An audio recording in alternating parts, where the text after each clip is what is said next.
Everyone, আসসালামু আলাইকুম। কেমন আছেন সবাই? দিস ইজ জান্নাত অ্যান্ড ওয়েলকাম টু মাই জান্নাত ডেইলি ক্রাফট। আমার প্রিয় বান্ধবী মাহমুদা রহমান মিমো ডাটা দিয়ে ট্যাংরা মাছের রেসিপি দেখতে চেয়েছে। আজকে তাকে ডেডিকেট করেই রেসিপিটা শেয়ার করলাম। চলুন তবে শুরু করা যাক। প্রথমে ট্যাংরা মাছগুলোকে ভালো মতো ধুয়ে নিয়েছি, আর এই যে ডাটা আর আলুগুলোকেও ভালো মতো ধুয়ে কেটে নিয়েছি। এখন চুলায় একটা প্যান বসিয়ে নিলাম, তারপর তেল গরম করে পেঁয়াজগুলোকে ভেজে নেব। ভার্সিটিতে থাকতে ফ্রেন্ড বলতো, কি রে তুই কি রান্না একদমই জানিস না? আমি বললাম না তো। বলতো, শিখে ফেল, বিয়ের পর বরকে তারপর কি খাওয়াবি?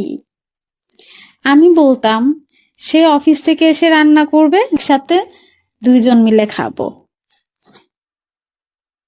আর নইলে শাশুড়ি মা যদি ভালোবেসে শিখায় তবেই রান্না শিখবো, এর আগে নয়। তখনই বলতো, তুই যে ইনোসেন্ট, তোর বর অফিস করে কষ্ট করে রান্না করবে, এটা তুই সহ্য করতে পারবি? বলবি, ইস আমার বরটা অফিস থেকে এসে রান্না করবে? না বাবা, আমিই করি। ওর প্রেডিকশনটা কিন্তু সত্যি হয়ে গেল। ইনফ্যাক্ট আমার প্রেডিকশনটাও সত্যি হয়েছে।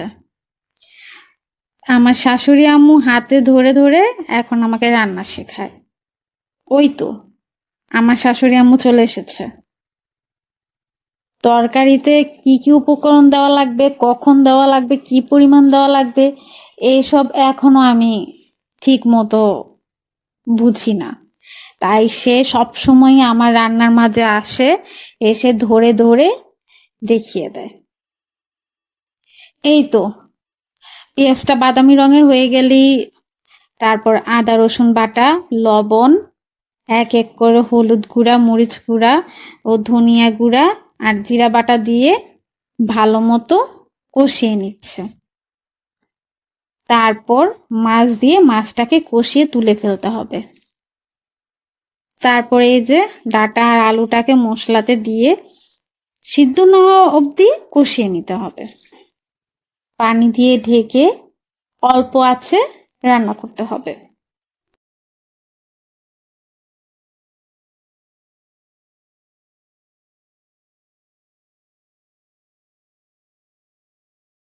বাইরে কি সুন্দর বৃষ্টি হচ্ছে। আমার কিন্তু রান্নার ফাঁকে বৃষ্টি দেখতে ভালোই লাগে। আমার মতো আর কার কার বৃষ্টি দেখতে ভালো লাগে বলুন তো? এই তো তরকারিতে ঝোল শুকিয়ে তেল ছড়িয়ে এসেছে। আমার রান্না রেডি। তরকারিটা কিন্তু অনেক মজা হয়েছে। আপনারাও চাইলে ট্রাই করতে পারেন। আজকের জন্য এ পর্যন্তই। আল্লাহ হাফেজ।